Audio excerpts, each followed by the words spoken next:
Okay, Bible and Daily Lifers, here we are. We are going through the Bible, the whole Bible, and nothing but the Bible, and we're in the book of Deuteronomy. Deuteronomy means the second law. Well, what does that mean, the second law? The second law of thermodynamics, that everything is moving to increasing entropy? No, what it means is it's the second time that Moses gives the law to the children of Israel. Well, the story is that they had come out of Egypt. They were at Mount Sinai. God gave them the 10 commandments and then the other 614 commands. And he had given them to them there. And now they're going into the promised land.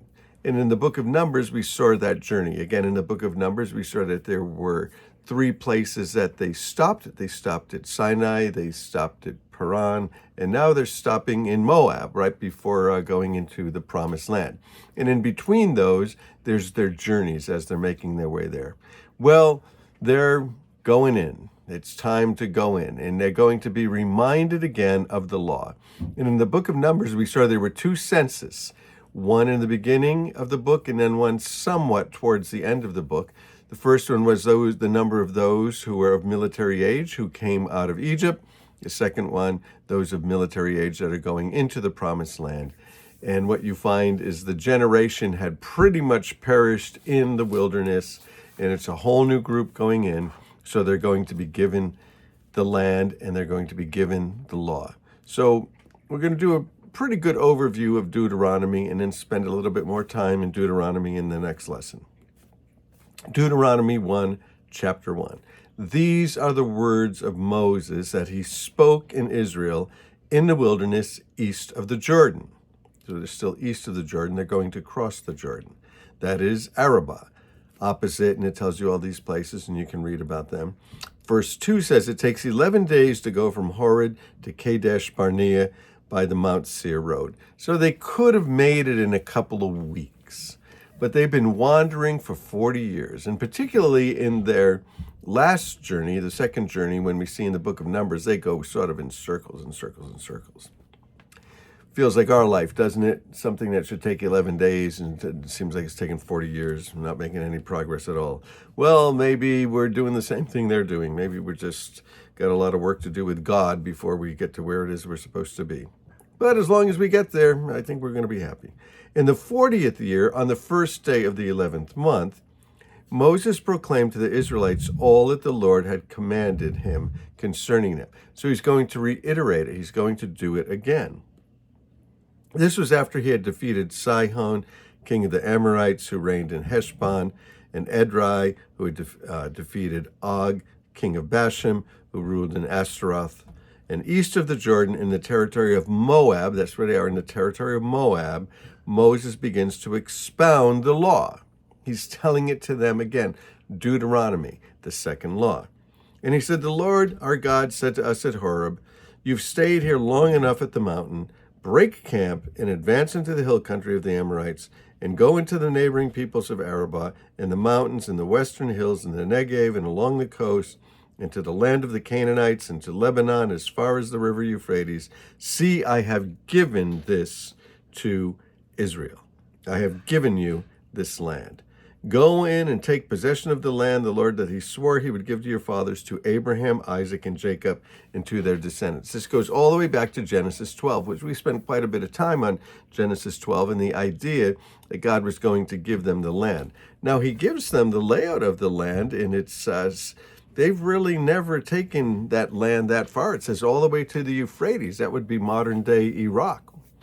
So they have never taken that. There will be a time that will happen.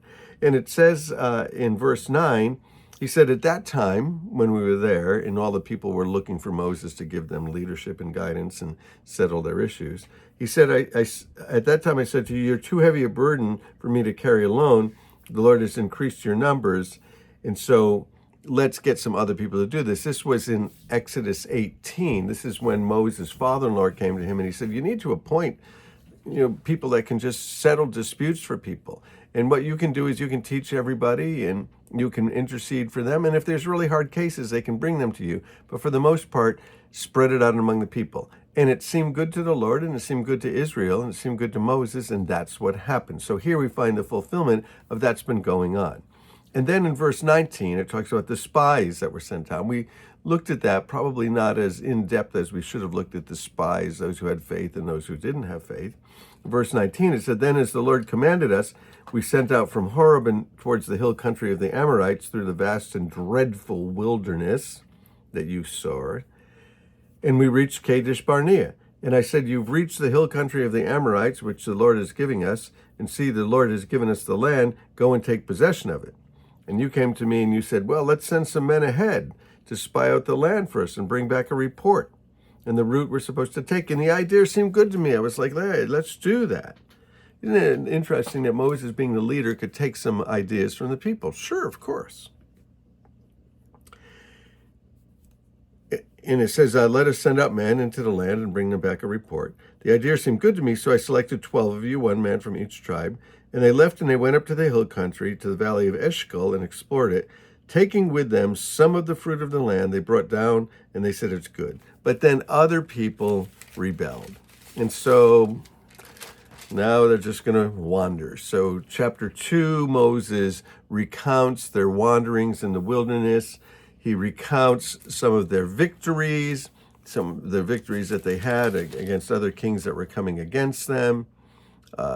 And then in verse 23 of chapter 3, it says, "At that time I commanded Joshua, you have seen with your own eyes all that the Lord has done to these two kings." They defeated them. "And the Lord will do the same for all of the kingdoms where you're going. Don't be afraid of them. The Lord himself will fight for you." There's a great verse right there. Put that on your refrigerator. "At that time I pleaded with the Lord, 'Sovereign Lord, you've begun to show your servant your greatness and your strong hand. For what God is there in heaven and earth that can do these mighty deeds that you do? Let me go over and see the land beyond the Jordan, the fine land, the country in Lebanon. But because of you, the Lord was angry with me." Remember, he hit the rock and said, "This is enough. Do not speak to me any more about this matter. Go up to the top of Pisgah and look west and north and south and east and look at the land with your own eyes. You can see it, but you're not going to go into it. Since you are not going to cross into the Jordan, but commission Joshua and encourage and strengthen him, for he will lead the people across and will cause them to inherit the land that you see." Wow. And then Moses encourages them to be obedient to the Lord. Moses misrepresented the Lord and he didn't like it. Verse 32 of chapter 4, "Now ask about the former days, long before the day the Lord created the human beings on the earth. Ask from one end of the heavens to the other. Has anything this great ever happened, or anything that you have ever heard of?" And so it goes on and it talks about who the Lord is. It talks about the law. Chapter 5, he gives them the 10 Commandments. Again, remember that what he's doing is he's reiterating it. He's giving it to them again. This is the second time they're getting the 10 Commandments. So if you're reading right through this and you're not getting the idea that he's giving them the law again, you wonder why 2 times in 2 books here. Chapter 6, that's the one where you have this one. "Hear, O Israel, the Lord thy God is one. Love the Lord with all of your heart, with all of your soul, and with all of your strength. These commandments I give you this day are to be in your hearts. Impress them on your children. Talk about them when you sit at home and when you walk along the road. Tie them as symbols on your hands and write them on the doorframes of your house." And so the greatest commandment, and when they tempted Jesus, what's the greatest commandment? No, that's what he said. Love the Lord your God with all of your heart, soul, and mind. He said the second one's just like that. Love your neighbor as yourself. And so in chapter 7, it talks about driving out the nations. The Lord has already worked some victories for them, and he's telling them that they are going to drive out these nations. Chapter 8, he tells them, don't forget the Lord. Don't forget the Lord. And